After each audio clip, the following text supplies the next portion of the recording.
साथियों नमस्कार, स्वागत है आपके अपने YouTube channel SGY science classes में और मैं हूँ राममूर्ति।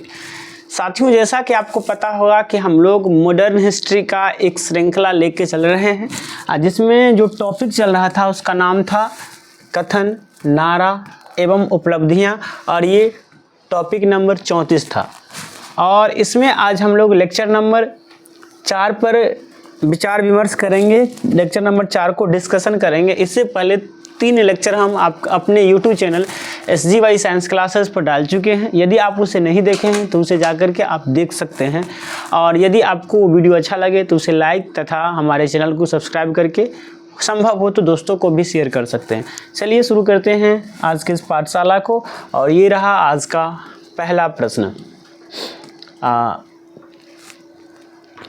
प्रश्न कहता है कि गांधी जी को दक्षिण अफ्रीका में एम्बुलेंस सेवाओं में उनके योगदान के लिए अंग्रेज़ों के केसर-ए-हिंद पदक से किसने सम्मानित किया था। यानी गांधी जी ने दक्षिण अफ्रीका में एम्बुलेंस सेवा का योगदान दिए थे, एम्बुलेंस सेवाएं शुरू किए थे, और इसके लिए एक अंग्रेज़ ने गांधी जी को केसर-ए-हिंद पदक से सम्मानित किए थे। तो आपसे पूछा गया है कि बताइए वो कौन थे।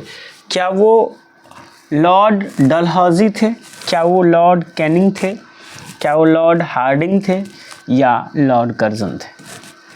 तो इसका आंसर जानने से पहले हम लोग छोटा सा डिस्कशन को देख लेते हैं।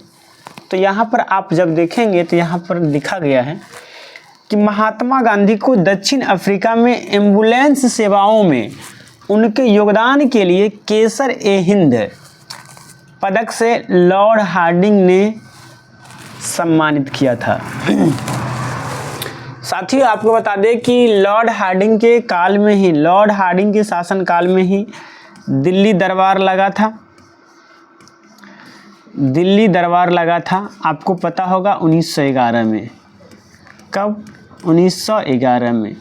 इन्हीं के शासन काल में जॉर्ज पंचम, जो ब्रिटेन के किंग थे, जॉर्ज पंचम भारत आए थे, और जॉर्ज पंचम के स्वागत गान में ही सबसे पहले जनगण मन अधिनायक जय है भारत भाग्य विधाता, यानी जनगण मन गाया गया था। इसके अलावा इनके भव्य स्वागत के लिए मुंबई में गेटवे ऑफ इंडिया बनाया गया था। Gateway of India, gateway of India. Gateway of India कहाँ है? तो ये है मुंबई में।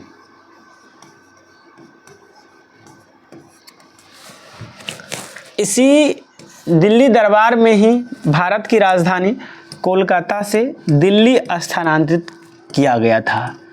कोलकाता से कहाँ स्थानांतरित किया गया था?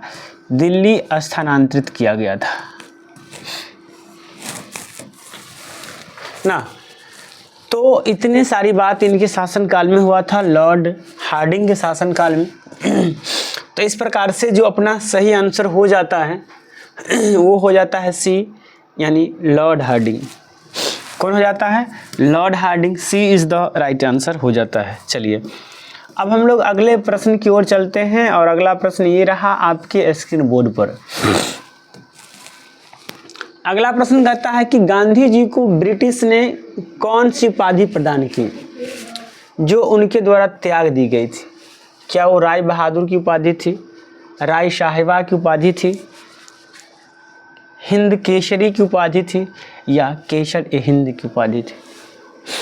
तो गांधी जी को अंग्रेज़ द्वारा जो उपाधि दिया गया था वो था केसर-ए-हिंद की उपाधि। और आपको पता होगा कि ये उपाधि गांधी जी को दक्षिण अफ्रीका में एम्बुलेंस सेवा में योगदान के लिए लॉर्ड हार्डिंग के द्वारा दिया गया था। और गांधी जी ने ये उपाधि का त्याग तब कर दिए जब जालियांवाला बाग हत्याकांड हुआ था। जालियांवाला बाग हत्याकांड से क्रोधित होकर गांधी जी ने केसर-ए-हिंद की उपाधि को वो त्याग दिए थे, यानी डी सही आंसर हो जाता है। जब यहाँ आप देखेंगे तो यहाँ लिखी गई है वो बातें, कहता है कि गांधी जी को अंग्रेज़ों ने केसर-ए-हिंद की उपाधि प्रदान की थी। यह उपाधि इन्हें प्रथम विश्व युद्ध के दौरान लोगों को सेना में भर्ती होने के लिए प्रोत्साहित करने के लिए दिया गया था। और इसमें एम्बुलेंस सेवा भी है। यहाँ तो वो गांधी जी ने 2 काम किए थे। केसर हिंद का पुरस्कार इसलिए दिए थे कि वो लोगों को प्रोत्साहित भी करते थे कि सेना में जाए, साथ ही साथ वो दक्षिण अफ्रीका में एम्बुलेंस सेवा में योगदान दिए थे, जैसा कि हम लोग पिछले डिस्कशन में देखे थे। कहता है कि इनके कारण लोगों ने गांधी जी को भर्ती कराने वाला सार्जेंट कहना शुरू किया। 13 अप्रैल 1919 में हुई जालियांवाला बाग हत्याकांड के विरोध में इन्होंने यह उपाधि वापस कर दी। हमने आपको पहले बतलाया कि 1919 में भारत में जालियांवाला बाग हत्याकांड हुआ था, जिसके विरोध में गांधी जी ने केसर हिंद की उपाधि को क्या किए थे, वापस कर दिए थे। अब हम लोग अगले प्रश्न की ओर चलते हैं और अगला प्रश्न ये रहा आपके स्क्रीन बोर्ड पर। रविंद्रनाथ टैगोर को गुरुदेव की उपाधि किसने प्रदान की थी? महात्मा गांधी, पंडित नेहरू, लाला लाजपत राय या बाल गंगाधर तिलक? तो हमने आपको कल भी बतलाया था और आज भी बतला रहा हूं कि महात्मा गांधी ने रविंद्रनाथ टैगोर जी को गुरुदेव कहे थे। यानी रविंद्रनाथ टैगोर जी ने गांधी जी को आइए महात्मा जी, अरे आप तो महात्मा जी है, तो महात्मा गांधी जी भी बोले अरे आप तो साक्षात गुरुदेव है ना। तो इस बात से समझ सकते हैं कि अगर ये गांधी जी है, कौन है ये? गांधी जी, और ये हमारे टैगोर जी। अगर टैगोर जी इनको क्या कहा, अरे आप तो महात्मा लग रहे हैं, तो महात्मा जी भी क्या बोल दिए, आप तो साक्षात गुरुदेव है ना, आप साक्षात क्या है, गुरुदेव है। तो इस प्रकार से गांधी जी ने टैगोर जी को गुरुदेव कहे और टैगोर जी यानी रविंद्रनाथ टैगोर जी गांधी जी को महात्मा कहे, यानी ए इसका सही आंसर हो जाता है। यहाँ आप देख सकते हैं कि रविंद्रनाथ टैगोर को गुरुदेव की उपाधि महात्मा गांधी ने दी थी। सन 1915 में अंग्रेजों द्वारा उन्हें सर की उपाधि दी गई, जिसे उन्होंने जालियांवाला बाग हत्याकांड के विरोध में वापस कर दिया था। इन्हें सर की उपाधि किसने दी थी? अंग्रेजों ने। लेकिन रविंद्रनाथ टैगोर जी भी जो 13 अप्रैल 1919 को जो जालियांवाला बाग हत्याकांड हुआ, उसके विरोध में उन्होंने सर की उपाधि को क्या कर दिए थे? त्याग दिए थे। तो गुरुदेव, सर, ये सब किनको कहा जाता है? रविंद्रनाथ टैगोर जी को। अब हम लोग अगले प्रश्न की ओर चलते हैं और यहाँ कहा गया है कि किसने कहा कि तुम मुझे खून दो मैं तुम्हें आज़ादी दूंगा? क्या वो जवाहरलाल नेहरू है, महात्मा गांधी है, सुभाष चंद्र बोस है या चंद्रशेखर आज़ाद है? तो इनकलाब जिंदाबाद का नारा भगत सिंह दिए थे, महात्मा गांधी दिए थे, महात्मा गांधी जी कहे थे दिल्ली चलो अब भारत छोड़ो। क्या कहे थे? भारत छोड़ो आंदोलन। और इन्होंने कहे थे, इसके साथ ही साथ जवाहरलाल नेहरू क्या कहे थे? जय जवान जय किसान। और सुभाष चंद्र बोस जी कहे थे तुम मुझे खून दो मैं तुम्हें आज़ादी दूंगा, यानी डी यहाँ से सही आंसर हो जाता है। यहाँ पर देखिए, यहाँ पर वही बात लिखा गया है, तुम मुझे खून दो मैं तुम्हें आज़ादी दूंगा। कौन कहे थे? सुभाष चंद्र बोस कहे थे। कहता है कि भारत में दिल्ली चलो का नारा सुभाष चंद्र बोस ही दिए थे। एक मिनट, इस बात को याद रखेंगे, दिल्ली चलो का नारा भी सुभाष चंद्र बोस ही दिए थे। करो या मरो का नारा गांधी जी दिए थे, इस बात को याद रखेंगे। दिल्ली चलो का नारा कौन दिए थे? सुभाष चंद्र बोस दिए थे। इन्होंने दिए थे तुम मुझे खून दो मैं तुम्हें आज़ादी दूंगा, और दिल्ली चलो, ये दोनों नारा सुभाष चंद्र बोस जी का ही है। इस बात को याद रखेंगे, उस टाइम में हमने शायद मिस्टेक कर दिया था। यहाँ आप देखेंगे तो कहता है कि भारतीय आज़ादी के दौरान करो या मरो का नारा किसने दिया था? तो ये देने वाले थे महात्मा गांधी जी। कल हमने एक टेबल देखा था, उसमें जितने भी हमारे स्वतंत्रता सेनानी हैं सबके नारा को हमने पढ़ा था। चलिए अगले प्रश्न की ओर हम लोग चलते हैं और यहाँ आप देख सकते हैं कि भारतीय स्वतंत्रता संघर्ष के दौरान करो या मरो का नारा महात्मा गांधी ने दिया था। 8 अगस्त 1942 को भारत छोड़ो प्रस्ताव पारित किया गया, जिसमें करो या मरो का नारा दिया गया था, जिसका मतलब था या तो भारत को आज़ाद कराएंगे या आज़ादी के प्रस्ताव में दिव्यांग होंगे, दिव्यांगत हो जाएंगे, या तो मर जाएंगे या तो भारत को आज़ाद करवा देंगे। इसका कहने का मतलब यही था। अब चलिए, कहता है कि बिस्मार्क ऑफ इंडिया किसे कहा जाता है? जवाहरलाल नेहरू को, सरोजनी नायडू को, भगत सरदार वल्लभ भाई पटेल को, या लोकनायक तिलक को? बताइए, कल भी ये प्रश्न आया था, बिस्मार्क ऑफ इंडिया भी आया था और लौह man of iron man of India दोनों आया था। बताइए किसे कहा जाता है? तो आप यहाँ पर देख सकते हैं कि आज़ादी के बाद विभिन्न रियासतों में बिखरे भारत को भू राजनीतिक एकीकरण में केंद्रीय भूमिका निभाने वाले पटेल को भारत का बिस्मार्क कहा जाता है।